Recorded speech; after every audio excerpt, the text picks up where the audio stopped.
அஸ்ஸலாமு அலைக்கும். இந்த கார்வன் கம்பெனியோட ப்ளூடூத் ஸ்பீக்கரோட சார்ஜிங் கனெக்டர் சேஞ்ச் பண்ணுறது எப்படின்னு பார்க்க போகிறோம். வாங்க பார்க்கலாம்.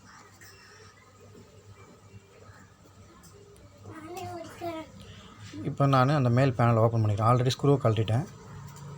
மேல் பேனலை ஓப்பன் பண்ணிட்டேன். இப்போ நம்ம அதில் போர்டை லைட்டாக வெளியே எடுத்துகிட்டு அதில் மாட்டியிருக்க அந்த பேட்டரி கனெக்டரு, அந்த ஸ்டிப்பு, அந்த ஆண்டனெல்லாம் டிஸ்கனெக்ட் பண்ணிடணும். நீங்கள் டிஸ்கனெக்ட் பண்ணுறதுக்கு முன்னாடி உங்களுக்கு ஞாபகம் இருந்தால் பண்ணிக்கோங்க. அப்படி இல்லைன்னா ஒரு வீடியோ எடுத்து வச்சுக்கோங்க, இல்லை ஒரு ஃபோட்டோவாவது எடுத்து வச்சுக்கோங்க. திடீர்னு மறந்துடும் பாருங்கள். அப்படி எப்படி கழட்டுறோமோ அப்படியே அதே மாதிரி மாட்டணும். அப்போ தான் ப்ராப்பராக இருக்கும். இது பேட்டரி கனெக்டர். இது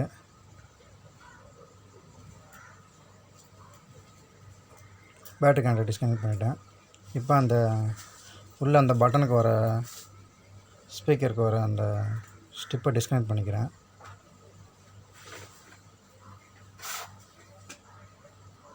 கனெக்ட் பண்ணிட்டு இந்த ஆண்டனாலாம் டிஸ்கனெக்ட் பண்ணணும்.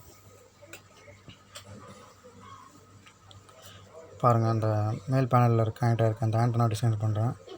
அதே மாதிரி ஒன்று ஒன்றா டிஸ்கனெக்ட் பண்ணணும்.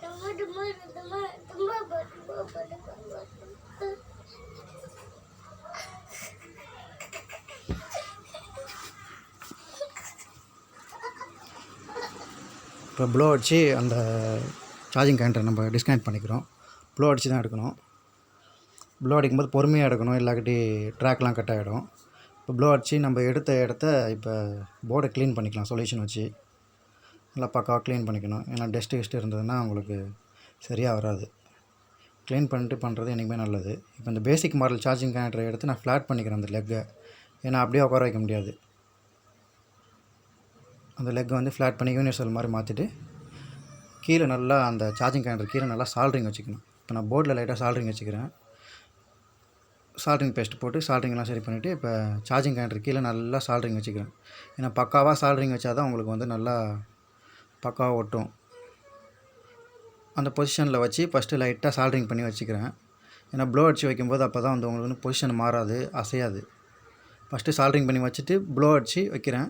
நான் பாட்டமில் ஹீட் பண்ணி வைக்கிறேன். அப்போ தான் கனெக்டர் எதுவும் டேமேஜ் ஆகாது. ஆனால் பாட்டமில் ஹீட் பண்ணும்போது எந்த காம்பனண்ட்டும் இருக்கக்கூடாது. இப்போ திருப்பி நான் மறுபடியும் சார்ஜிங் கனெக்டர் ப்ளோ அடித்து வச்சுட்ட பிறகு சால்ட்ரிங் பண்ணிக்கிறேன். பண்ணிவிட்டு என்னென்ன கனெக்டர்லாம் டிஸ்கனெக்ட் பண்ணணும் அதெல்லாம் சால்ட்ரிங் பண்ணதை சால்ட்ரிங் பண்ணி அப்படியே மாட்டிட்டு ஒன்று ஒன்றா எல்லாத்தையும் இந்த ஆண்டனெல்லாம் கழட்டின பாருங்கள் சால்ட்ரிங் வச்சு, அதெல்லாம் திருப்பி சால்ட்ரிங் வச்சு மாட்டிட்டு இந்த ஸ்டிப் மாட்டுறோம் பாருங்கள். ஸ்டிப் எப்படி கழட்டணுமோ அதே மாதிரி மாட்டணும். இப்போ சார்ஜிங் போடுறேன். ஓகே, ரெடி ஆகிடுச்சு. தேங்க்யூ.